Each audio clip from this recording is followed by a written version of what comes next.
o material com vocês, que a gente está trabalhando é aquele mesmo que a gente já estava usando, tá. Eu vou repetir por que que eu tô boa noite, né, então novamente para todos vocês. Eu vou repetir por que que eu estou usando esse material, por causa dos comentários, tá. Então vocês vão ver que na apostila, se vocês não sei se vocês já conseguiram abrir, na apostila ele fala de uma maneira mais sucinta, mas nos trabalhos eu não vou aceitar essa maneira mais sucinta, eu vou querer ele completinho, tá. Assim como, na prova, né. Então, assim, um outro comentário que eu quero fazer, assim, que eu até considerei, mas eu pedi na terceira questão da prova de vocês, que fosse uma lauda, né, me entregaram um parágrafo. Vocês sabem o que é uma lauda, gente? O que é, Antônio? Explica aí, por favor. Uma lauda seria uma folha completa daquela A4. Exatamente, né. Tanto que eu pedi para que fosse, né, dos comentários de vocês, para vocês colocarem, né, enfim. Então, prova final, dessa vez, né, exatamente por essas questões mesmo, né, que a gente quer facilitar, acaba complicando, então, se tiver uma lauda, é uma lauda, tá? E por aí vai. Então, tá certo, mas não tá completo, né? Então, vou considerar o que tiver certo, mas vou também pontuar de acordo com o estar completo ou não, tanto com relação ao trabalho, quanto com relação à prova. Tá claro, gente? Beleza. Então, só para ficar, né, registrado aqui, porque esse vídeo aqui eu vou postar para vocês, até sexta-feira vocês, por favor, me enviem, né, os grupos. Eu acho que, se eu não me engano, Antônio, geralmente dá 3 pessoas, né, 3 ou 4, né, no grupo de vocês. Você sabe no de vocês, Rúbia, quanto que dá? Acho que mais ou menos isso também, Denise, 3 ou 4. Tá. Denise, Não, no nosso dá 2 de 3 e 1 de 4. beleza. Então, esses grupos mesmo, tá? Então, já que dá assim, não pode passar de 4 pessoas. Ok? Vou anotar aqui, gente. Então, grupos de até 4 pessoas. Vou colocar nas orientações também, ok?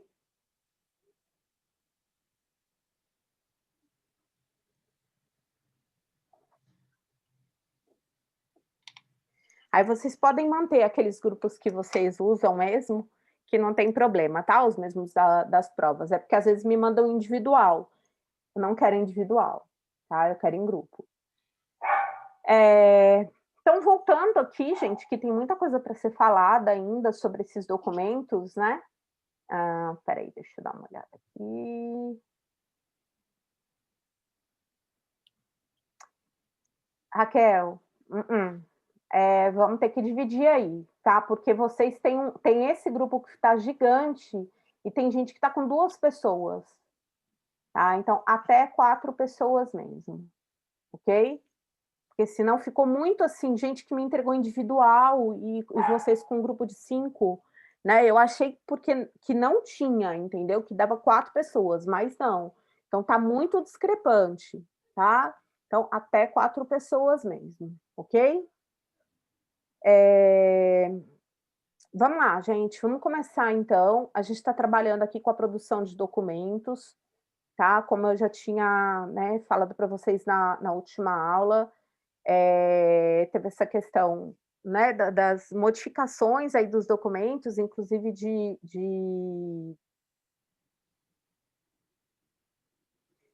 Só um minuto aqui, gente.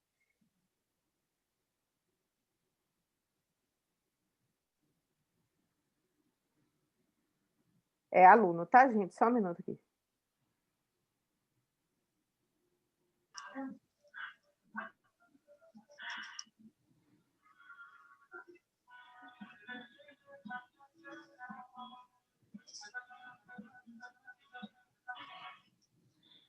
É aluno, tá, gente? Só um minutinho.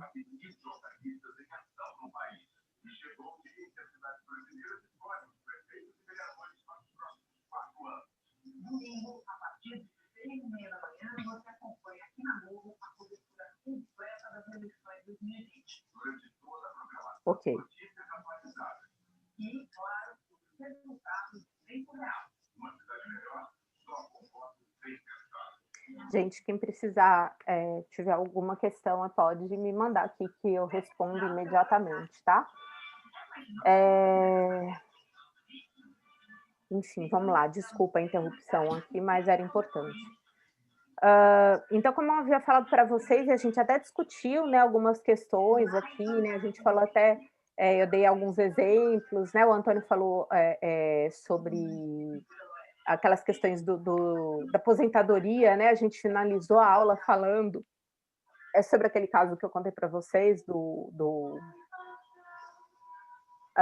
da pessoa que aposentou, né, por invalidez com um atestado psiquiátrico, né, onde tudo começou e que aí depois todos foram, como se diz, envolvidos, né, nessa situação. Foi uma situação muito complicada. Então, por conta assim de onde tudo começou, com um psicólogo que topou produzir, né, elaborar, né, um documento desse, sem seguir os critérios que estão bem descritos agora, né, bem minuciosamente descritos nesse novo documento que é de 2019, tá? Então, como eu falei para vocês, né, que já que infelizmente a gente né, não teve acesso aos testes ainda, então é importante mesmo que vocês comecem a treinar isso aqui, até por conta, né, dos próprios testes, né, de dar essa devolutiva, que foi uma outra questão também importante para o estágio, né, porque mesmo sendo uma devolutiva verbal, existem alguns cuidados que a gente tem que tomar e que a gente pode levar em consideração os mesmos critérios do documento escrito, tá? Então, eu não sei se vocês lembram, eu tinha parado aqui, né, no atestado, né, psicológico, contar para vocês que aquela pessoa que tinha conseguido um atestado da educação, vocês lembram que eu fiz esse comentário? De uma pessoa que é da área da educação e que aí o médico do trabalho, né, por causa do laudo na verdade não foi do psicólogo, foi do psiquiatra, né, ele só deu para ela um atestado de 1 mês, e contou retroativo, né, então, assim, ela ficou só mais 1 semana de atestado, e aí a gente teve que entrar ela mudou de psiquiatra, porque ela não tem realmente a menor condição de retornar nesse momento, e aí ela tem uma nova consulta agora, né, ela vai passar de novo pela perícia amanhã, com esse novo atestado, e aí o psiquiatra conversou comigo, né, que aí da importância da gente ter essas conversas, né, entre psiquiatras e psicólogos para a gente entrar num acordo, e que foi muito positivo, né, para ela, porque ele pediu 3 meses, né, a gente contando aí que ela consiga pelo menos 30 dias, mas a partir de agora, e não retroativos, né, então aí ela já fica afastada até o final do ano, já é um tempo para a gente trabalhar melhor com ela, né, que na verdade agora quem trabalha sou eu, né, ele mudou a medicação dela, enfim, e aí a gente começa a realmente tentar ter resultados positivos, né. Uma coisa que a gente tem falado muito, né, e que eu falei muito quando a gente estava falando... Oi? Eu acho que tem microfone aberto aí que está tendo uma interferenciazinha na aula. É uma TV, gente. Se alguém desligar o microfone, por favor. Aí, obrigada. Ficou melhor. Então, falando um pouquinho do relatório psicológico, gente, na verdade a gente já veio trabalhando com ele verbalmente, né? E aí agora vocês vão ver como é diferente, né? Quando a gente falou de inteligência, quando a gente falou de desenho, quando a gente falou agora, né, nesse último trabalho aí dos superdotados, né? Vocês fizeram sem, né, sem os critérios de um relatório, até porque vocês não tinham conhecimento deles, né? De como é que se produz um relatório. Então, agora é diferente, agora vocês vão ter esse conhecimento, e é por isso que eu estou falando que isso é tão importante, seguir à risca tudo que ele pede, tá? Então, conceito e finalidade aqui, que está no artigo 11, né, desse documento, o relatório consiste em um documento que, por meio de uma exposição escrita, descritiva e circunstanciada, considera os condicionantes históricos e sociais da pessoa, grupo ou instituição atendida, podendo também ter caráter informativo. Então, visa comunicar a atuação profissional do psicólogo em diversos processos de trabalho já desenvolvidos ou em desenvolvimento, podendo gerar orientações, recomendações, encaminhamentos e intervenções pertinentes à situação descrita no documento, não tendo como finalidade produzir diagnóstico psicológico.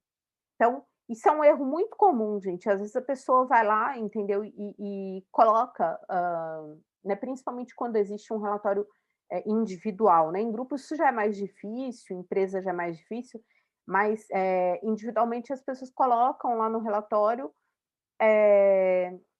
CID, né? Ou então usa o DSM. Não, você não está diagnosticando ninguém, tá? Então, o relatório não tem esse intuito, ele não tem esse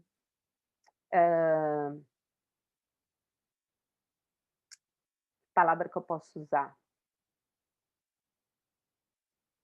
essa atribuição, tá? Então, número 1 aqui, o relatório é uma peça de natureza e valor técnico-científico, devendo conter narrativa detalhada e didática, com precisão e harmonia. A linguagem utilizada deve ser acessível e compreensível ao destinatário, respeitando os preceitos do Código de Ética profissional do psicólogo. Isso aqui, gente, está falando de uma coisa que eu já venho falando para vocês há bastante tempo, que é um cuidado, né, com o vocabulário que se usa, tá? Porque não adianta, às vezes as pessoas começam, né? Eu tenho um colega, né, de profissão assim que sabe muito, ele é muito bom, mas ele tem um vocabulário muito técnico, e que, por vezes, inacessível, né, às pessoas que não têm conhecimento da abordagem que ele utiliza, tá? Num relatório, ele não está sendo técnico, tá? Porque ele tem que ser acessível. Então, é óbvio que você vai usar uma linguagem técnica, né, uma linguagem correta, porém acessível, de fácil compreensão, tá? Isso não é senso comum também, tá, gente? A gente não pode confundir, né, um vocabulário técnico com um vocabulário senso comum, né? Às vezes a gente usa exemplos num processo psicoterápico, ou às vezes eu uso aqui palavras do senso comum para facilitar a compreensão de vocês. No relatório isso não existe, tá? Número 2, deve ser construído com base no registro documental elaborado pelo psicólogo, em conformidade com a resolução do CFP de 2009, ou resoluções que venham alterá-la ou substituí-la. O relatório não corresponde à descrição literal das sessões. Presta atenção, gente. Atendimento ou acolhimento realizado, salvo quando tal descrição se justifique tecnicamente. Este deve explicitar a demanda, os procedimentos e o raciocínio técnico-científico do profissional, bem como suas conclusões e ou recomendações. Aqui tem mais um parêntese. Por exemplo, eu vocês sabem que eu estou como supervisora do estágio do 8º período e do 10º período, tá? Por conta da pandemia, né, os atendimentos que foram autorizados pelo CFP, pelo Conselho Federal de Psicologia, os órgãos de educação da psicologia, os conselhos regionais de psicologia, eles autorizaram que a partir de uma capacitação, os alunos poderiam cumprir os seus estágios, né, até para que eles possam se formar agora, né, cumprir suas horas de estágio, com os atendimentos online. Sendo assim, os relatórios, tanto de acolhimento do 8º período, que são 2 acolhimentos, são 2 pessoas, 2 acolhimentos para cada um, tá? E no 10º período, até 3 atendimentos, eles, né, para quem conseguisse ali, aí sim é o atendimento psicoterápico mesmo, que eles vão até o final aí até encerrar, né, o ano letivo. Foi exigido, tá, que tivesse, então, que eles fizessem essa descrição literal das sessões, ou seja, a transcrição da sessão. O que quer dizer isso, gente? Isso gerou uma confusão danada, porque às vezes eles não entenderam, porque nos relatórios que vocês fazem normalmente de estágio, isso não é exigido. Mas como nem a supervisão é feita presencialmente, eu não podia acompanhar, né, tão de perto os atendimentos, porque a gente tem 1 hora só de supervisão. Então, o que acontece? Isso foi uma exigência, tá? De que eles transcrevessem do primeiro boa noite ou bom dia, né? Boa noite, meu nome é fulano, não sei o quê. Então, assim, isso é uma transcrição literal, tá? Então, é mais ou menos como se você tivesse numa sala de espelho, né? Que é aquela sala que o aluno acompanha, na verdade, o profissional, né, o supervisor e os outros alunos podem acompanhar os atendimentos, né? No meu caso, eu precisei fazer isso, a transcrição, quando eu me formei. Nos meus atendimentos a gente tinha isso, né, como prerrogativa de relatório também, então era uma exigência. Enfim, e a justificativa é essa, né, por ser um novo contexto, são as primeiras turmas de atendimento online, então, para que a gente pudesse ter, a gente, eu digo eu, né, no caso, que estou lá com o meu CRP, né, o meu registro, acompanhando esses atendimentos, para que eu tivesse condições de realmente, não é bem acompanhar mesmo, né, acompanhar as palavras que foram usadas, enfim, tudo que foi, né, toda a descrição daquilo que estava acontecendo naquele momento, e de que forma que esse aluno conseguia observar os comportamentos enfim, conduzir as suas sessões, tá? Então, esse foi um dos casos aí extraordinários, né, da pandemia, em que a gente pôde fazer a descrição literal.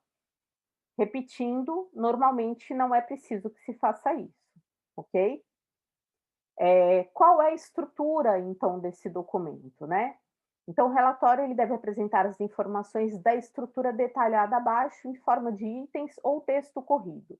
Então, quando vocês forem fazer o trabalho, para quem cair, né, esse aqui é um relatório, vocês já sabem que vocês podem fazer em forma de texto corrido. Eu, pessoalmente, acho mais fácil seguir cada item, tá? Eu acho que a gente corre menos risco de esquecer ou deixar de pontuar alguma questão que seja importante, enfim. Então, o relatório psicológico ele é composto de 5 itens: a identificação, a descrição da demanda, o procedimento que foi utilizado para aquele relatório, né, para a produção desse relatório, a análise, né, então se eu utilizei algum teste, qual foi o resultado desse teste, e por aí vai. E a conclusão, né, então, como que Só um momento. Aqui, conclusão que nós chegamos, né? Então, aqui é aquela parte que a gente tem que tomar muito cuidado mesmo, né? Com as palavras,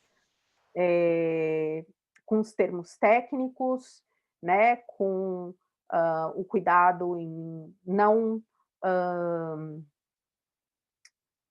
diagnosticar, né, aquela pessoa, enfim. Então, são os cuidados básicos aí que a gente precisa ter, tá?